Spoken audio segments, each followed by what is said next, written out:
Have you ever found yourself looking at the news, at the state of the world, at endless discussions on social media, and simply thought, what's the point of continuing to try?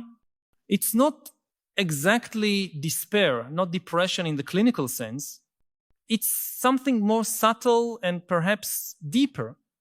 It's the feeling that you understand too much about how things work to still believe that your individual efforts can make a significant difference. If you've ever felt this, you might be experiencing what I define as the wisdom of exhaustion, a phenomenon that's becoming increasingly common among the most reflective and informed people of our time. Today, I want to explore with you an idea that might sound contradictory at first glance, but which I believe captures something essential about our historical moment. The wise haven't lost faith. They've lost the will to persist. And understanding this distinction might be the key to recovering not just our energy, but our capacity to act effectively in a world that often seems impervious to change. For millennia, our cultural traditions have associated wisdom with hope. The wise person was one who saw beyond appearances, who understood the deeper patterns of existence, and precisely because of this, maintained an optimistic perspective about human potential. In ancient traditions, from Socrates to Buddha, from Confucius to the biblical prophets, wisdom was seen as a force that naturally led to transformative action. The wise person not only understood the world, but felt compelled to improve it, to teach, to guide, to persist in building something better. It was as if deep knowledge of the laws governing human reality came accompanied by a natural energy to work with these laws toward the common good. The very idea of philosophy, the love of wisdom, presupposed that knowing the truth would make us more capable of living well and contributing to others living well too. But something fundamental has changed in the nature of modern wisdom, and this change has roots that trace back to the 20th century, gaining exponential intensity in our digital age. The contemporary wise person finds themselves in a historically unique situation. They have access to more information about how the world works than any previous generation, but this knowledge, instead of empowering them, often paralyzes them. They see with crystal clarity how political systems are captured by particular interests, how climate change is being inadequately managed through a toxic combination of denial and cosmetic measures, how social media is fragmenting our capacity for rational dialogue, how economic inequality is creating increasingly polarized and unstable societies. The problem isn't that they've lost faith in the possibility of a better world. The problem is that they see too clearly the enormity of the forces that would need to be moved for genuine changes to happen. Let's consider a concrete example that many of us recognize in our own lives: digital activism versus effective political action. A wise person today understands that liking, sharing, and commenting on posts about important causes on social media has practically zero impact on actual public policy. They know that real changes happen through slow, technical, often tedious processes of advocacy with political representatives, building coalitions, campaign financing, specialized legal work. They understand that transforming the global energy system to address climate change requires coordination between dozens of countries, trillions of dollars in investment, complex regulatory changes, and years of gradual implementation. So when this person looks at their own well-intentioned post about sustainability, they don't see an act of resistance or transformation, they see theater. And theater, however comforting it may be for those watching, doesn't change the planet's temperature.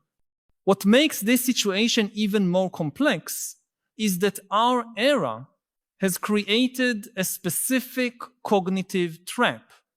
We've never had so much access to information about global problems, but we've never felt so small in the face of the scale of these problems. An ordinary citizen today knows more about geopolitics, global economics, and climate change than a specialized academic knew 50 years ago. But this knowledge comes without the corresponding power to act on these realities. You can perfectly understand how the financial engineering that created the housing crisis in your city works, but still can't afford to buy a house. You can comprehend the psychological and algorithmic mechanisms that make social media addictive and polarizing, but still find yourself compulsively scrolling through feeds. You can have a sophisticated understanding of how the food industry produces ultra-processed foods that harm public health, but still find only these foods available in the supermarket closest to your home. Traditional wisdom operated in contexts where the scale of problems and the scale of possible solutions had a more manageable proportion. A wise person from antiquity could reasonably expect that their words would influence the leaders of their city-state, or that their teachings would transform the lives of their direct disciples, who in turn would transform their own communities. There was a visible causal chain between insight and impact. Today, our most urgent problems are systemic and global, but our tools for action remain largely local and individual. It's like trying to repair an airplane engine using only a screwdriver. You can perfectly understand how the engine works. You can identify exactly which part is defective, but you don't have the adequate tools for the repair. This is the origin of what I call wisdom fatigue. It's not ignorance that paralyzes us, it's knowledge. It's not naivety that despairs us, it's an all too lucid understanding of how real power works in the world. The contemporary wise person often maintains their faith in human capacity for reason, cooperation, and positive change, but loses the will to continue insisting because they see that their individual actions, however well-intentioned and informed, are absorbed by the inertia of systems that operate at scales and speeds that make individual effort almost irrelevant. But here's where the analysis becomes more interesting and potentially liberating. This loss of the will to persist can be paradoxically the first step toward a more effective form of action. When we stop trying to solve systemic problems with individual solutions, when we recognize that our sense of powerlessness has objective bases in reality, we can begin to reorient our energy toward forms of action that are truly proportional to the challenges we face. Wisdom fatigue doesn't have to be the end of the story. It can be the beginning of a new form of engagement. Let me pause here for a moment for a personal reflection. Do you recognize this feeling in your own life? Those moments when you wonder if it's worth continuing to make an effort, not out of laziness or disinterest, but because you understand all too well the complexity of the problems we face? If so, share in the comments. I feel wisdom fatigue when? Your experience can help others understand that this feeling is not a personal flaw, but a rational response to a world that overloads us with information without giving us proportional power to act on that information.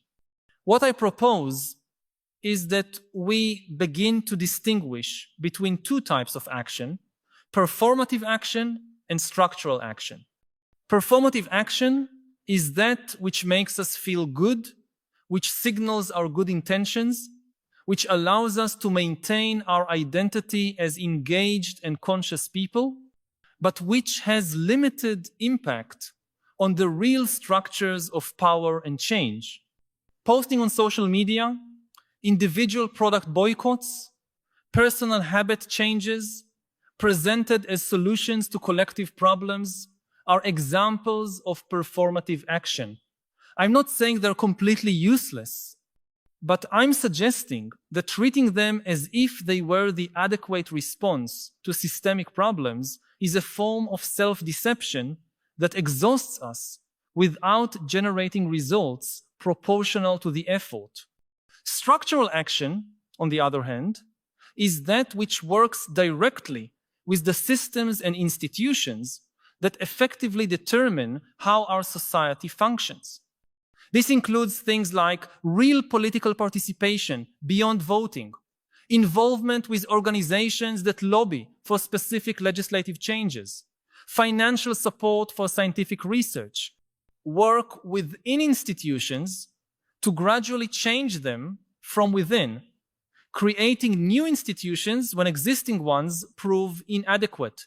Structural action is often less emotionally satisfying than performative action because its results take longer to appear and are less visible in the short term, but it's where real change happens.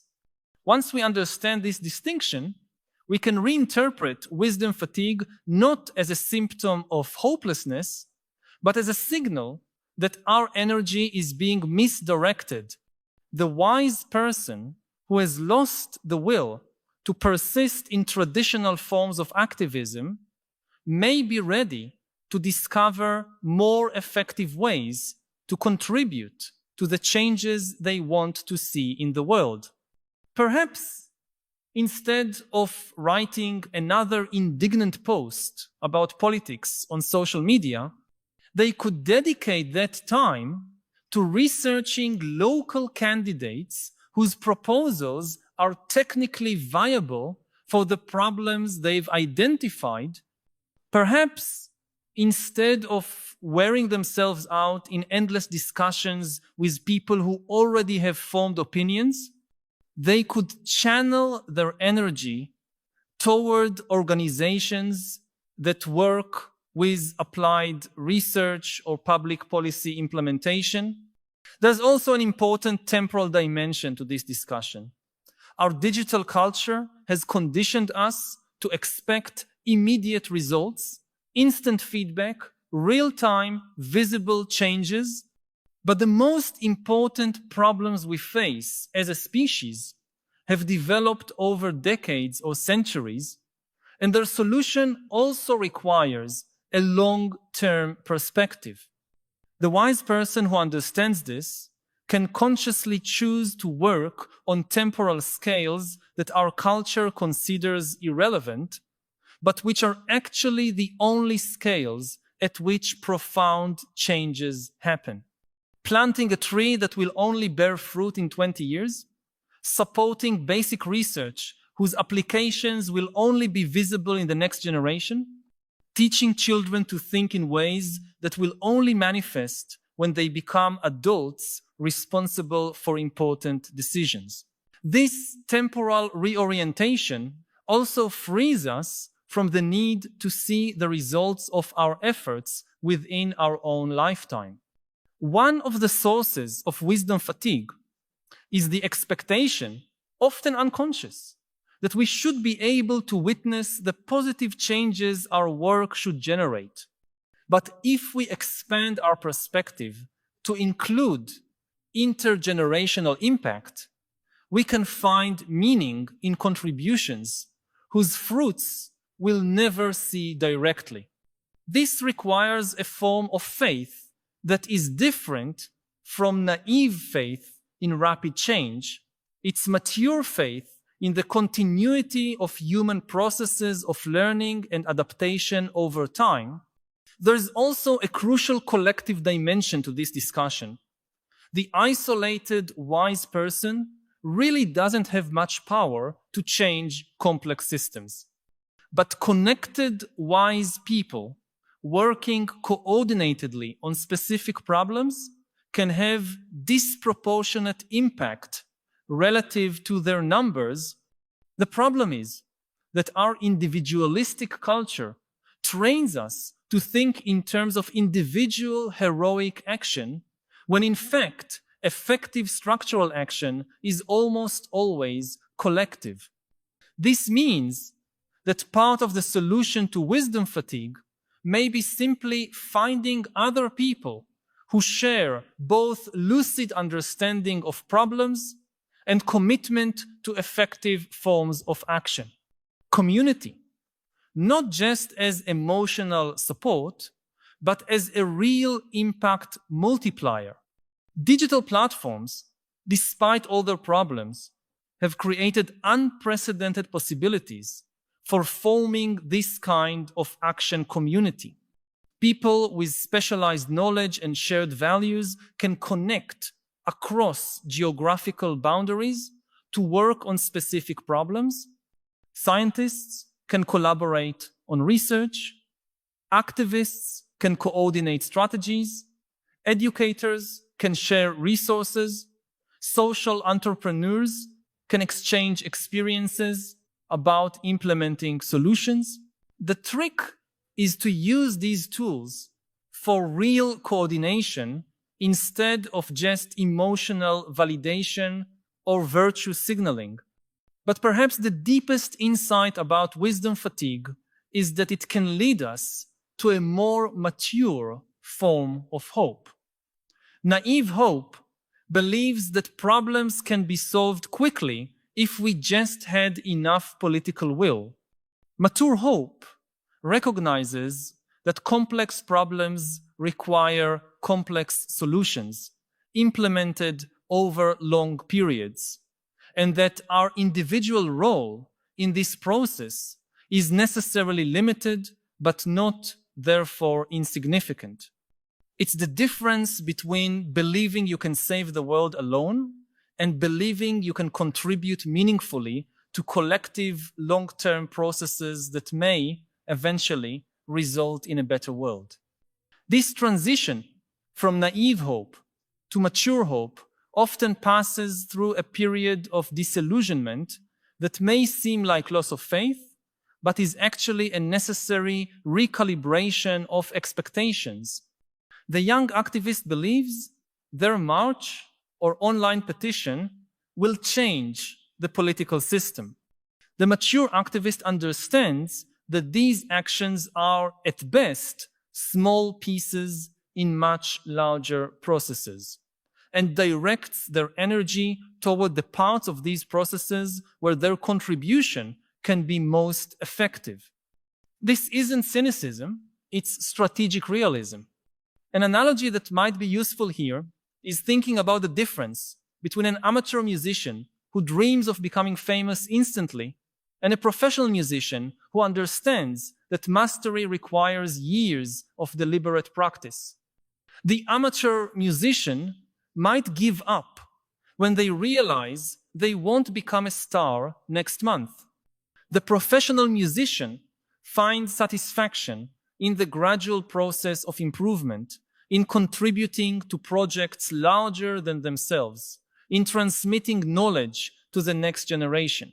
Wisdom fatigue might be the moment we transition from an amateur to a professional mentality regarding social change. This also helps us understand why so many of the most informed and reflective people of our time seem less optimistic than we might expect. They haven't lost faith in human capacity for change and improvement, but they've lost the illusion that these changes happen simply and quickly. They've developed what we might call structural optimism, the belief that human systems can improve over time through coordinated and intelligent efforts, combined with realism about the complexity and slowness of these processes. There's a profound freedom in this perspective.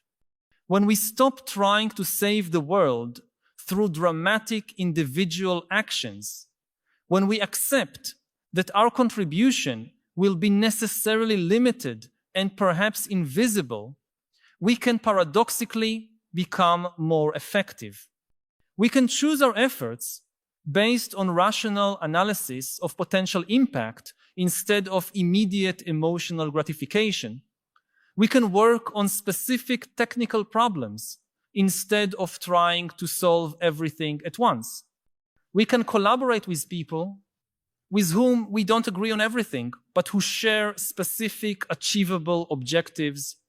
This approach also protects us from what we might call activist burnout, the exhaustion that comes from carrying the emotional weight of the world's problems as if it were our personal responsibility to solve them.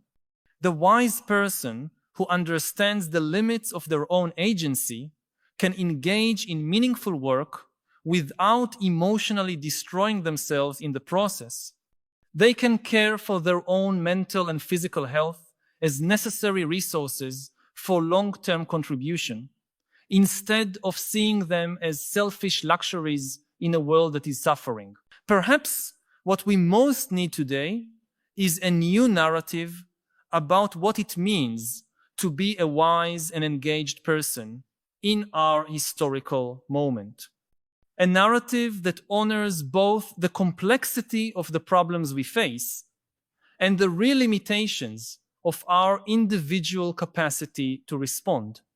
A narrative that allows us to find meaning and purpose in small but well-directed contributions, instead of requiring us to be heroes who transform the world through individual willpower.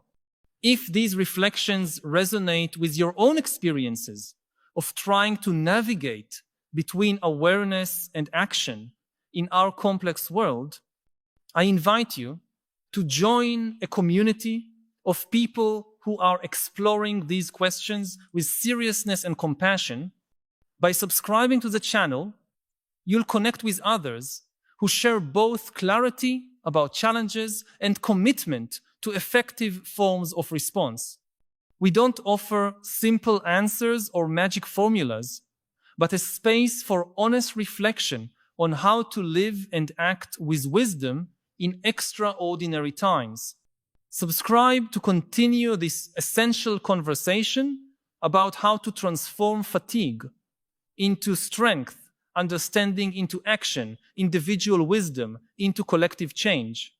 The question then is not how to recover the naive will to persist in approaches we know to be inadequate, but how to develop more sophisticated forms of persistence that are proportional to both our understanding of problems and our real capacities for response.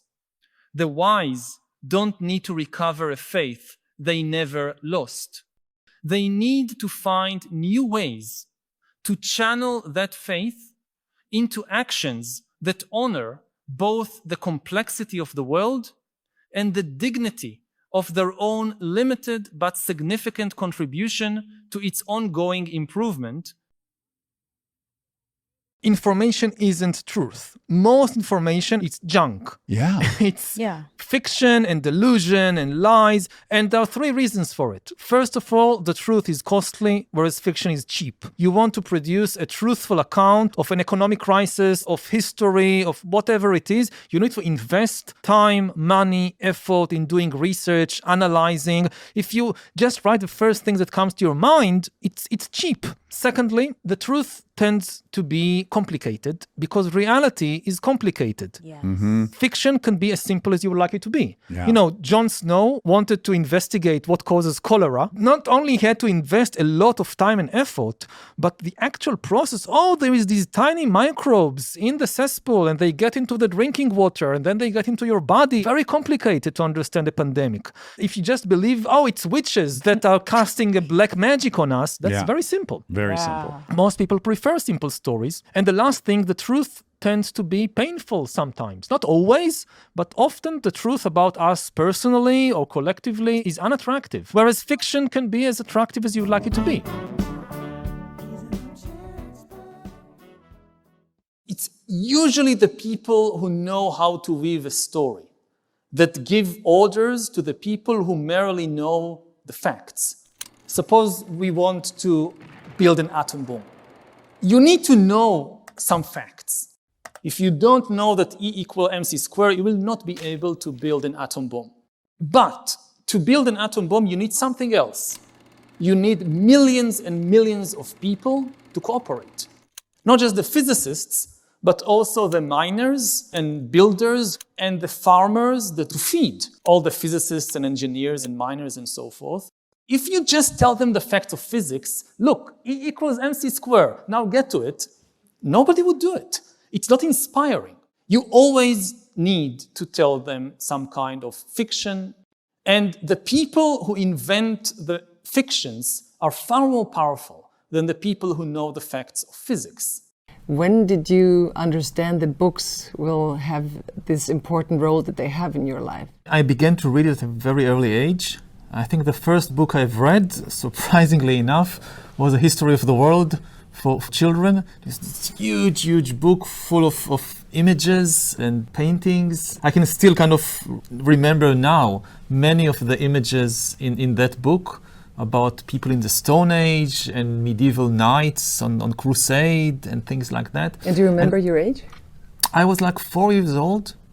At first I just looked at the pictures. I didn't read the book and I asked my parents to help me decipher what are the signs next to the pictures, and then I read it like, I don't know, probably hundreds of times. Like I would go over it again and again and again. From history went actually to mythology. So I had another book which really influenced me, which was, I think, Edith Hamilton's Greek mythology. It had no pictures in it. This was just text, just words. But the words formed these also incredibly powerful images of people turning into trees and gods creating things out of nothing. It really lit up my imagination.